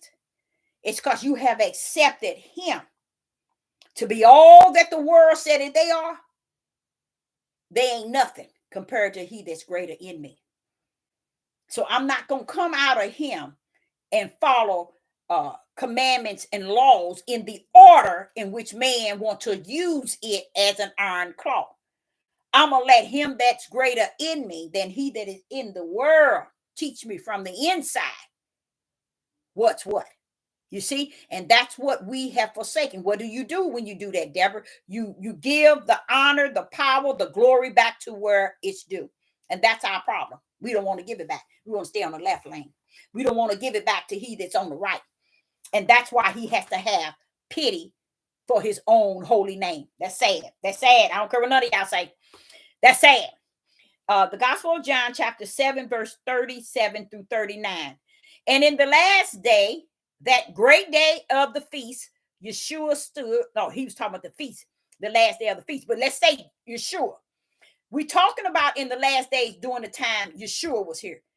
Now, they're not talking about Torah. They're talking about during the time of Yeshua. So why are we focusing on Torah when you're the new sheriff in town, Yeshua HaMashiach, and he telling us things for his time and the times to come? So why are we backing our tails way back into Torah? It don't make sense. Torah is a good instruction and direction guide. Don't get me wrong. Only when the Ruach HaKodesh is the teacher. That's all I can say on that. Now, he said in this here, the Gospel of John, chapter 37, he's speaking of the last days during his time. That great day of the feast of Yeshua stood and cried, saying, if any man thirst, let him come unto me and drink. 38. He that believe on me, as the scriptures had said, out of his belly shall float rivers of living water. Now, notice when they said, as the scriptures have said, that's not something Yeshua would have said. You see what I'm saying? Right then, he that believe on me, as the scriptures have said, out of his belly shall float rivers of water. 39. But this speak he of the Spirit, which they that believe on him shall receive. For the Holy Spirit was not yet given, because that Yeshua was not yet glorified. So are we believing the scriptures, or are we believing on the Holy Spirit for the Holy Ghost that shall come after he has been glorified? That's what we should have been. Where along the line that they took that and made it, it's just like they said, obey your masters. We know, obey your masters that have ruler over you. Could they meant that we were coming into slavery and we was going to have masters?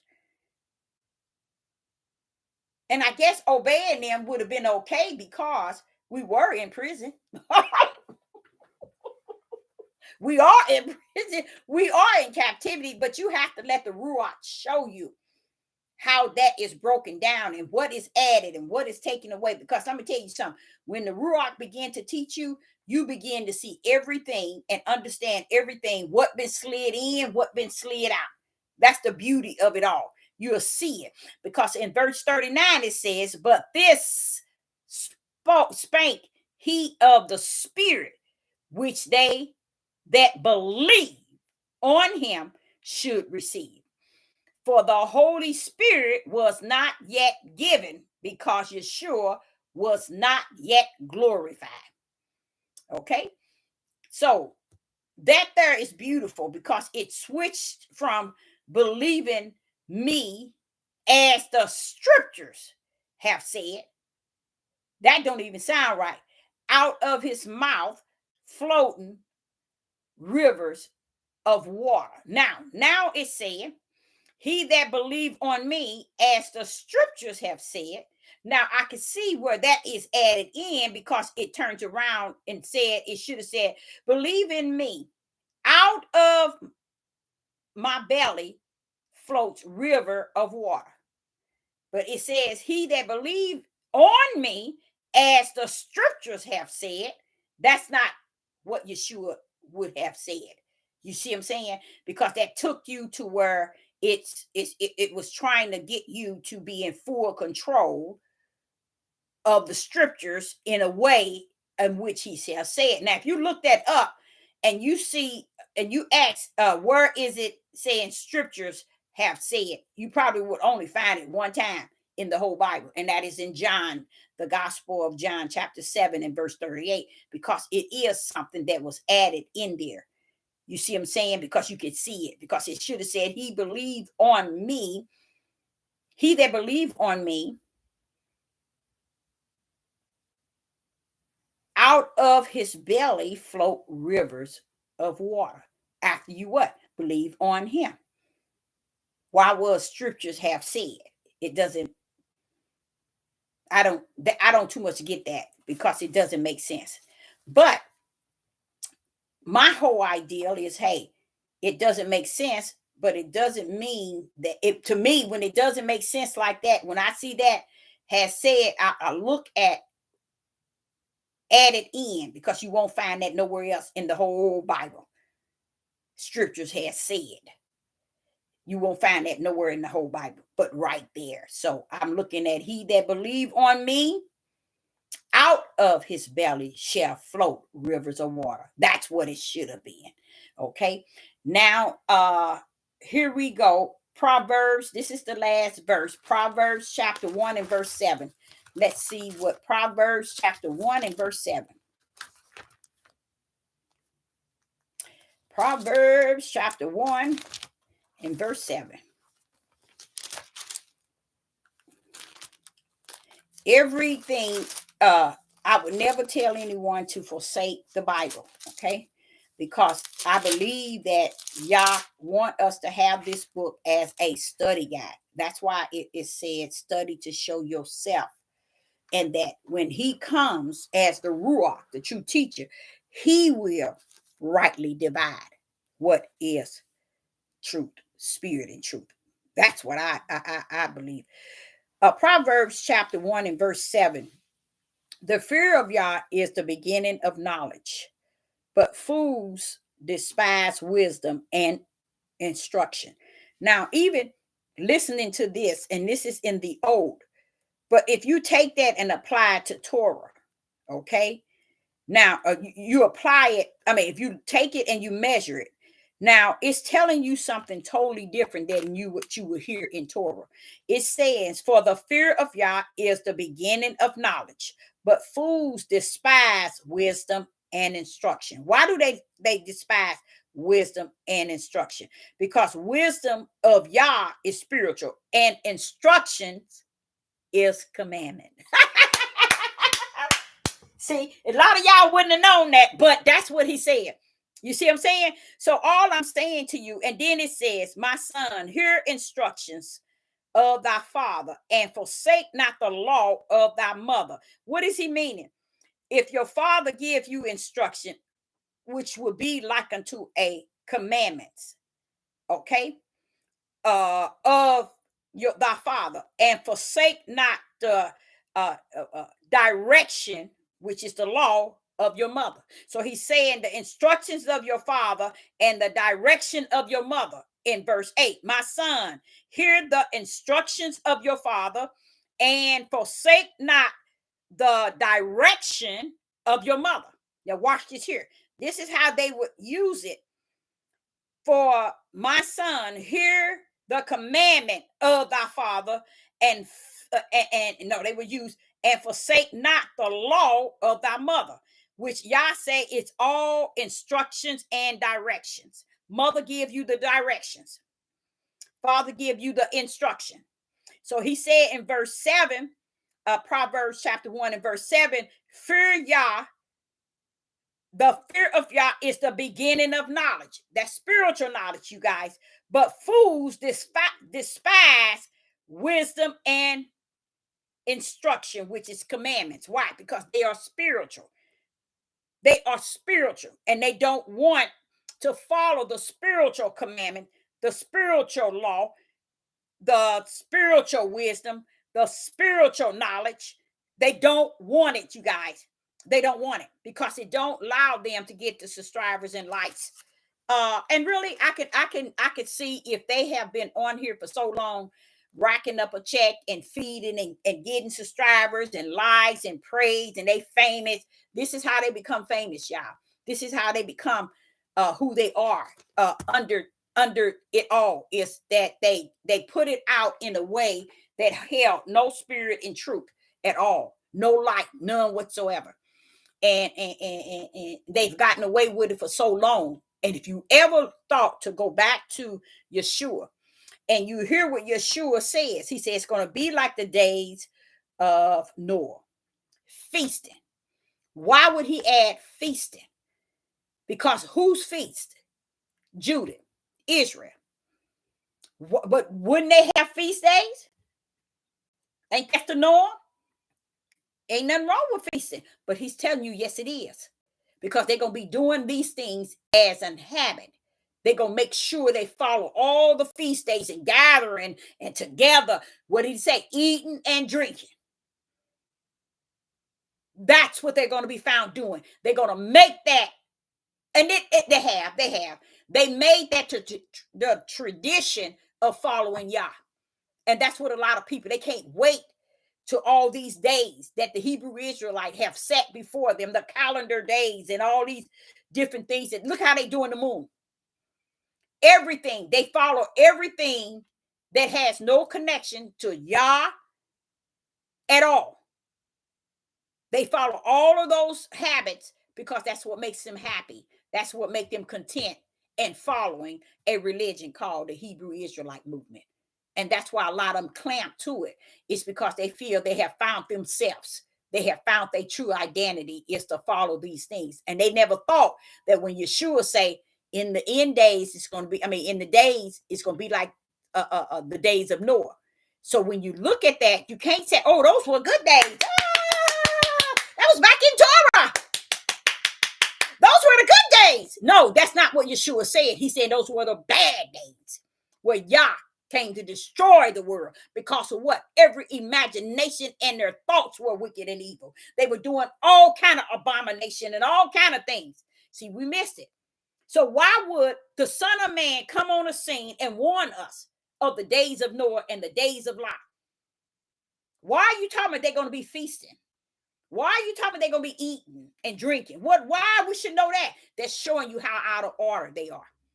And they making you thinking they in order. Y'all didn't catch that. I know it went over your head. Go back and find Luke, Mark, John, and Matthew's when Yeshua told them it's going to be like the days of Noah and the days of Lot. You're going to see even them saying, he said, with Lot, he said they were planting and building. See, no one is, and what we do, we try to take that and say, okay, he ain't talking to us. He talking about all over the world, they're going to be building. Now you want to put it and make the book about the world. But no, he was talking to Israel and Judah. These are the things y'all going to be doing. Because y'all whole focus was like it was in the days of Noah. Y'all whole focus is like it was in the days of Lot. Don't y'all see our men and women out here? All over the place. He, she, he, and all this. That it's being fulfilled according to the way the Spirit teaches us exactly what it is. But he has to come in and break it down. Because a lot of people wouldn't have thought that when he's saying it's going to be like the days of Noah, they're going to be feasting. Okay. Deborah would say to the father, because that's my teacher, well, don't y'all feast? Didn't they feast? Isn't that something they did back in Torah? So what's wrong with them feasting? Their hearts, y'all, is not right. Their minds is not right. When I heard several verses in the Bible where he said he don't care for their Sabbath days, I was like, wait a minute, what's going on with that? See, we thinking they in order because they got it looking like they're following the order of the Father, because they're using his word like an iron claw. Y'all don't want you to use commandments and law as an iron claw. Use it as instructions and direction, because that's all he gave Adam when it says, when they switched the word, it said, and he commanded Adam. No, he gave Adam instructions and direction, and he pulled up with a consequence. That's how simple it is. But we take it out of the order because we are not led by the Spirit of Yah. We led by man. And man gonna always put it in the order in which they could feel it to get you to believe it's the way they say it and how they say it, how they think it, how they feel it, their wisdom, their knowledge, and their understanding all in the flesh. Not even understanding that the Ruach gonna come up with his own wisdom. The Ruach gonna come up with his own knowledge. The Ruach is the understanding. So what are you over here doing? You see, and a lot of them don't think he is like that. They don't think, they thinking they getting away because they pulling up with their wisdom, their knowledge, and their understanding. Oh, we can do this. We've been doing it 15, 20 years. Got people following us for a long time. Keep letting them follow you. All right. So I, Sister Deborah, hope that you got something out of it. Don't get trapped in what people are telling you what you should do. If you got a relationship with Yah from the inside, and if you don't, just wait on him. Just let him know, I'm waiting on you. A lot of us already have him in us. He just not activated because we don't trust him to be all that he said he is. We so busy, we so used to trusting male and female to work flesh, to where we haven't learned to trust the Spirit of who he is that leads and guides us. So I, Sister Deborah, say unto you, I hope you got something out of that. But we cannot put Yah in handcuffs nor muzzle his word. Shalom and shalom. I appreciate everybody in the live chat. It's good to see everyone. Shalom and shalom.